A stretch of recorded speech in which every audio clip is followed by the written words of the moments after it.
Hola, bienvenidos. Está en Bucaramanga el exministro, exembajador, hoy profesor en la prestigiosa Universidad de Princeton en Estados Unidos, el doctor Juan Carlos Pinzón Bueno. Doctor Juan Carlos, bienvenido a Bucaramanga. ¿Cómo va? Javier, encantado de estar aquí en Bucaramanga, Santander, tierra de mis ancestros, y encantado de volverlo a ver a usted, que lo conozco desde hace muchos años en ese oficio de servirle al país como periodista. Muchas gracias. Gracias. Está usted recorriendo el país, ha llegado a Bucaramanga, que no es una tierra desconocida para usted, como usted lo dice, tiene ascendencia santandereana. ¿Cómo encuentra Santander, la región? ¿Qué lectura ha tenido en estas horas en las que ha podido visitarnos? Usted sabe, Santander no solo la llevo en el corazón, la llevo en la sangre. El abuelo Barichara, la abuela de San Andrés, allá en García Rovira, el apellido mío Pinzón, los tatarabuelos de Vélez.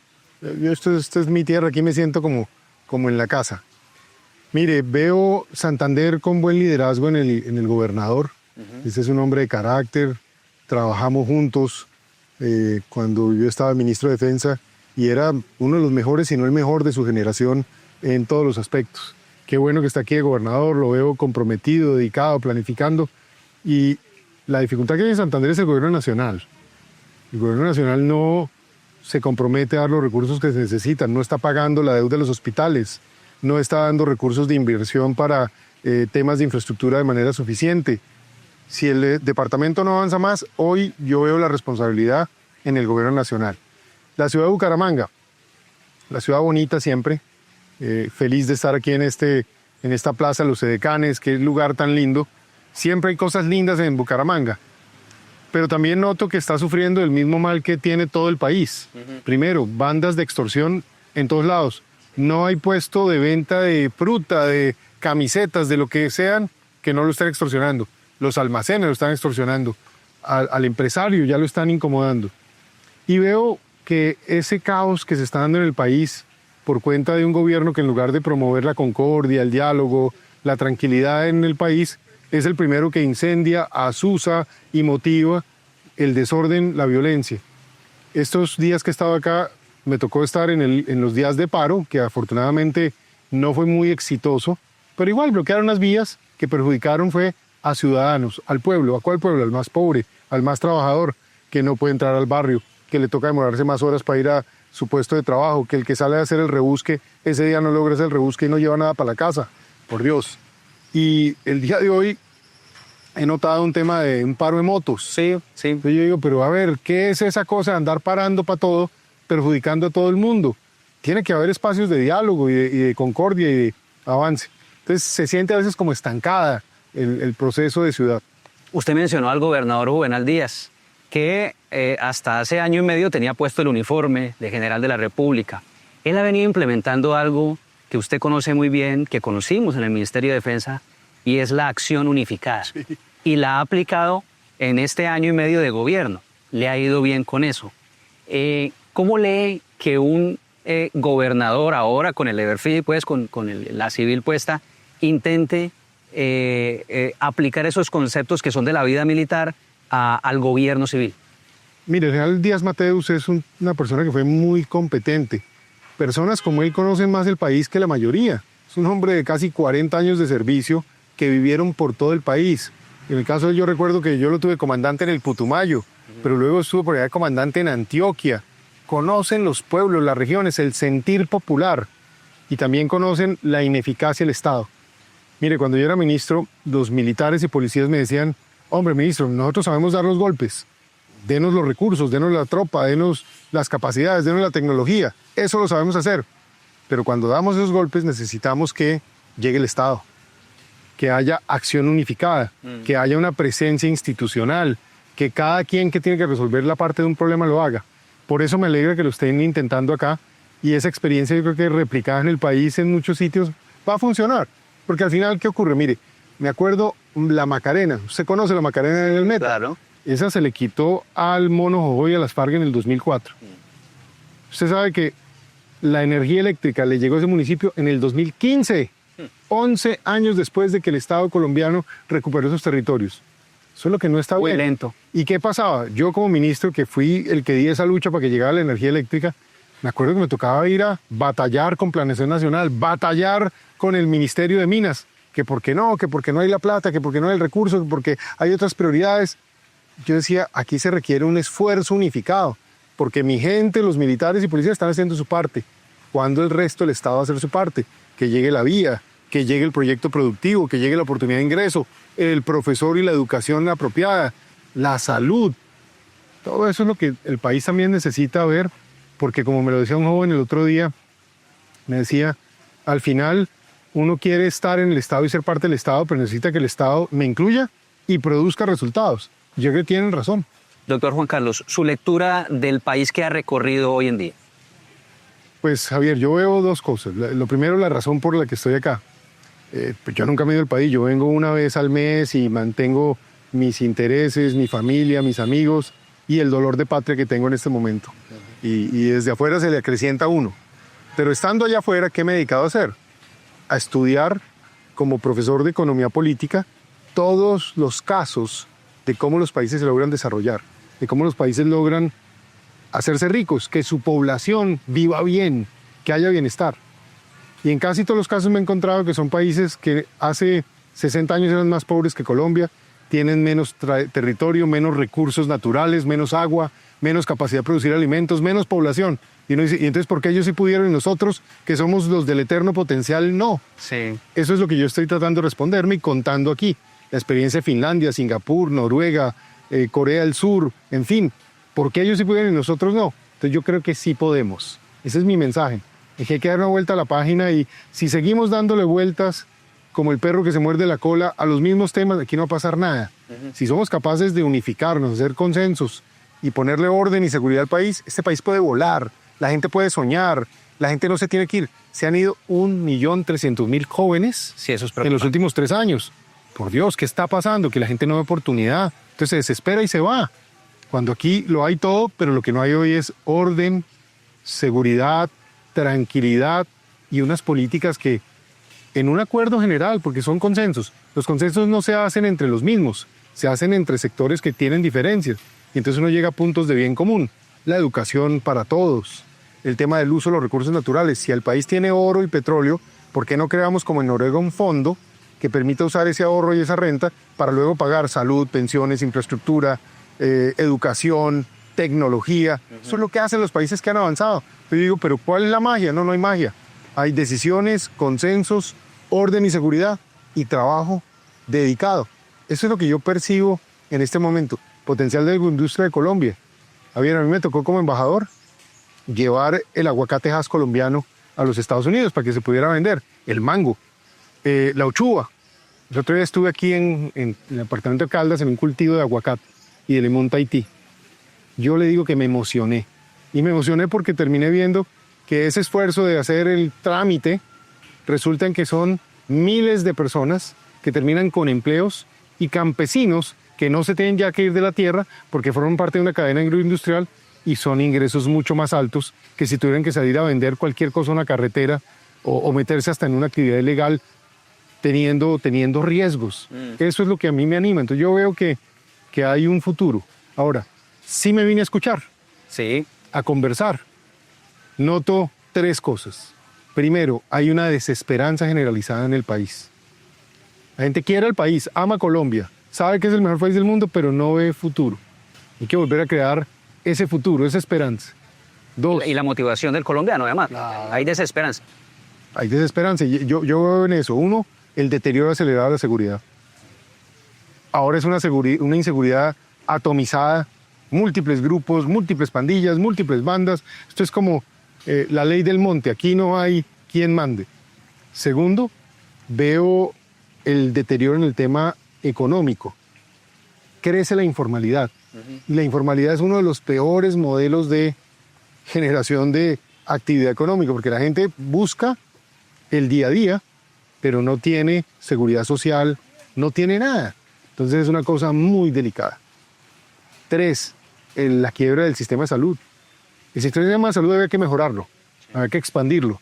Hoy no se le está pagando a los hospitales. Aquí en Santander, la deuda de los hospitales es de 750.000 millones de pesos. Entonces, ¿qué pasa? Cuando va una persona con una condición cardíaca, no hay stents para ponerle. Cuando llega una gente de ciertas EPS, no la reciben porque esas EPS no pagan. Entonces ya en lo que estamos aquí es básicamente en un carrusel de la muerte, donde a gente no la van a poder atender y puede correr el riesgo hasta de fallecer porque no hay los implementos. Eso me parece muy grave. 4, el tema de la inversión.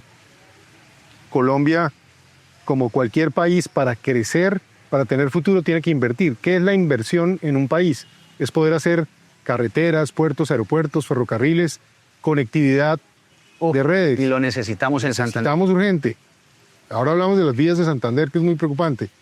2, es necesario tener compra de tecnología.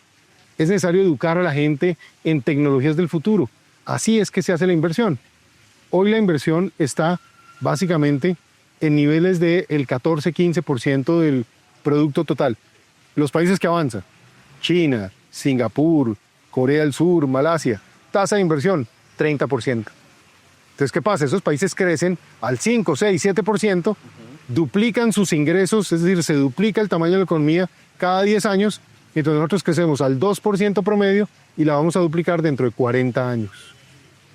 Es el mundo al revés. Muy bien. Muy lento. Bueno, me llamó mucho la atención el tema de los casos de éxito. Siempre, digamos que hay como una versión de que nos parecemos mucho a Corea del Sur, que somos casos similares históricamente, pero pues ellos han tenido unos logros impresionantes, con una potencia hoy en día, y nosotros no, como colombianos. ¿Se puede comparar Corea del Sur con Colombia en su historia y en lo que pudieran llegar a ser? Mucho de la comparación tiene que ver con un episodio relevante de la historia de Colombia, y es que nuestros soldados y marinos, muchos de ellos de Santander y del Tolima, fueron a la guerra de Corea, a luchar en defensa de las Naciones Unidas, de la democracia y de la libertad. Entonces, cuando uno va a Corea, los coreanos quieren mucho a Colombia y agradecen a Colombia lo que muchos colombianos ni saben, y es que ellos tienen libertad y democracia gracias al pueblo colombiano y a otras naciones que estuvieron. Pero la historia es esta. Cuando se van las Fuerzas Armadas de Colombia, ese país queda destruido, pero se salvó la democracia. Ese país era 4 o 5 veces más pobre que Colombia. ¿Qué pasó? Ese país se industrializa. Se dedican a hacer un esfuerzo muy grande de ahorro. Se dedican a crecer su economía a tasas muy altas. Crecieron al 7, 8%. Se dedican a educar a la gente en temas de futuro, de tecnología, de conocimiento futuro. Para el año 1985 ya tenían el mismo ingreso de Colombia. O sea, cada coreano ganaba en promedio lo mismo de un colombiano. Hoy, 2025, tan solo 40 años después, básicamente que los coreanos tienen 5 a 6 veces el ingreso de un colombiano. Más alto.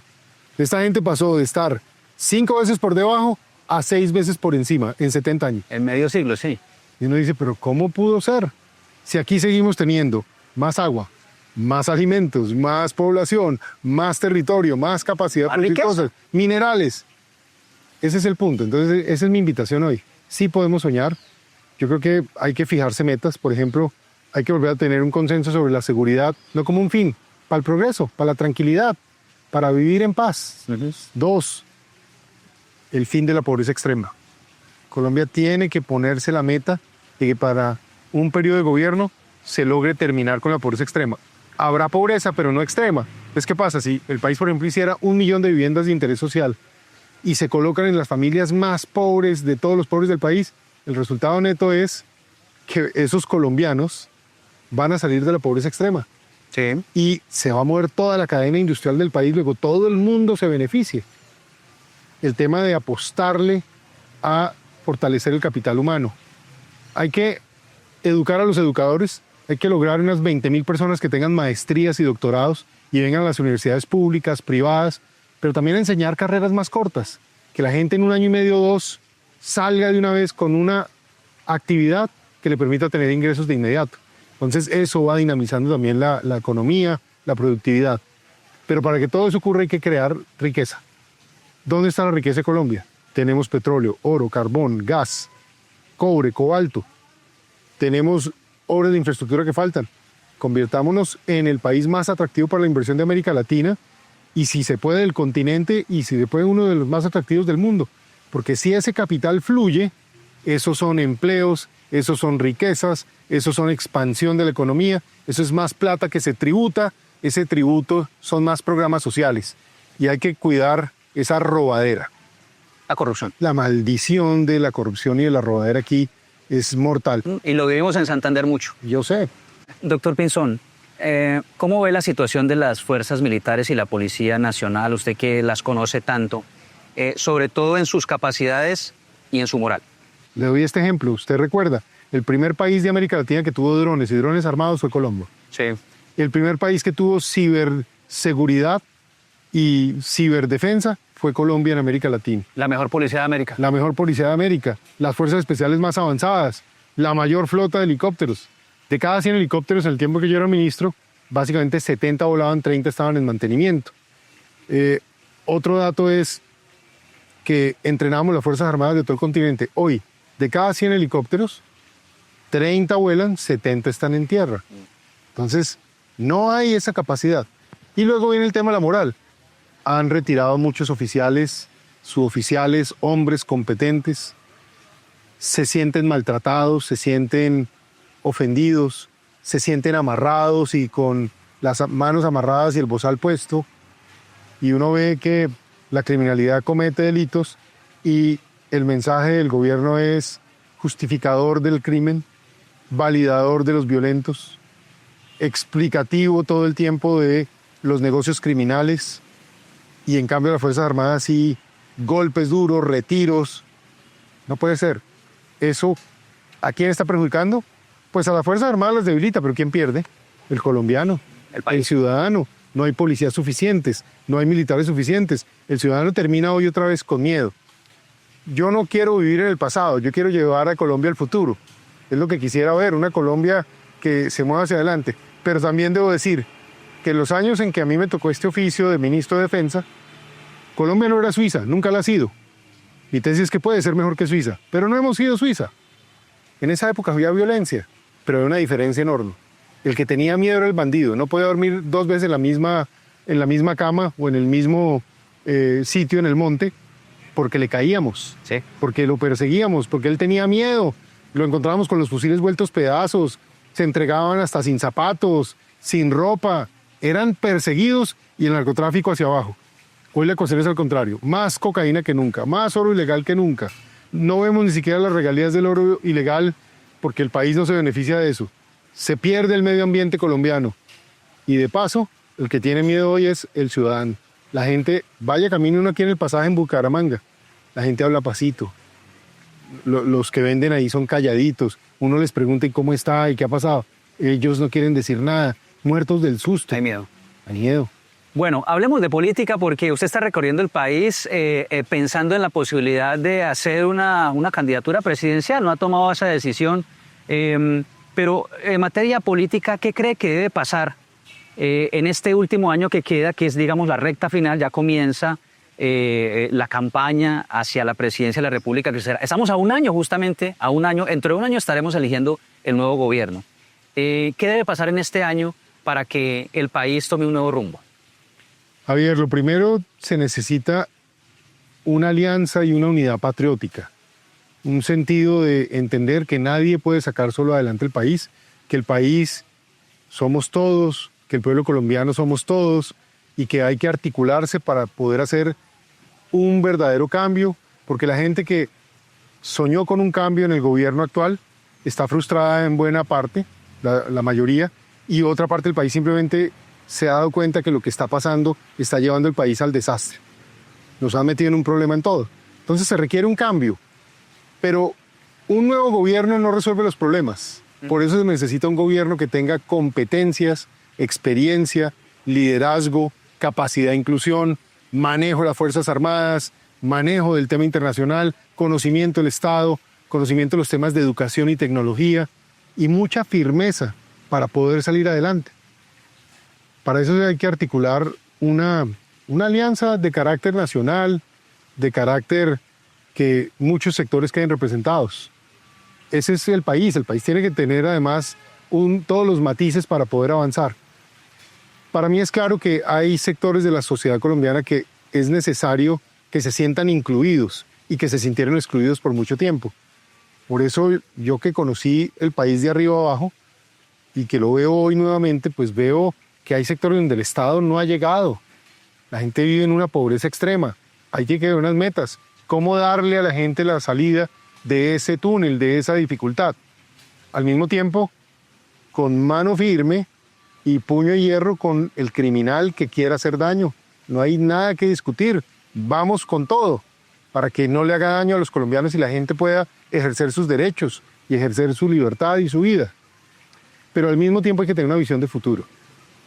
Y por eso es que en esa experiencia de estar enseñando, de estar mirando lo que está pasando en el mundo, yo vengo a decir, oiga, aquí tenemos que articular nuestra potencialidad con lo que está pasando en el mundo en energía, transición energética, nuevas tecnologías de la información, la cibernética, y por el otro lado, la competencia global de potencias que hay, donde Colombia no se debe meter en una pelea con nadie, debe seguir profundizando su buena relación con Estados Unidos y maximizar eso, e ir desarrollando otras relaciones buenas con otros países en Asia, incluida la China, incluida Japón, incluida Corea, todos estos países para precisamente poder aprovechar nuestro potencial. El mundo necesita comida y Colombia tiene el mayor potencial agroindustrial después de Brasil en este lado del mundo.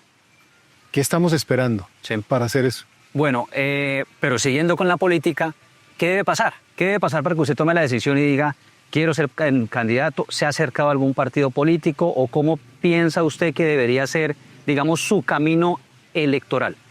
Lo primero es que yo siento que hay muchos candidatos, demasiados candidatos. La gente ya está confundida porque todo el mundo saca la cédula y dice soy candidato presidencial. Nadie muestra una carrera, un conocimiento, una visión, sino no, yo saco la cédula y soy candidato. Otros se traen asesores. No, es que yo tengo a tal o cual de asesor. A ver, ¿quién tiene el país en la cabeza? ¿Quiénes saben para dónde vamos?